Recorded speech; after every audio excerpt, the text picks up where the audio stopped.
Hi friends, Miss Janet here from the Stova Library, and I have a take and make craft for you. So please head to the library and ask for your take and make craft. I will tell you what is inside the bag today.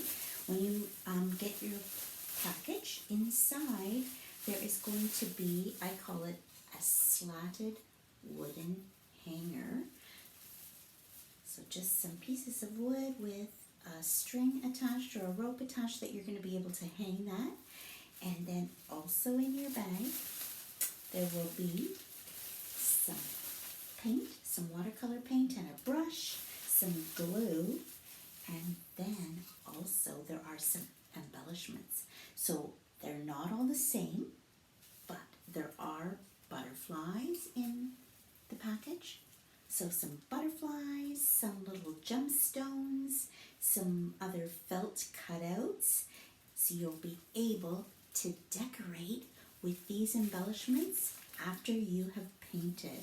So come on to the library and ask for your take and make craft.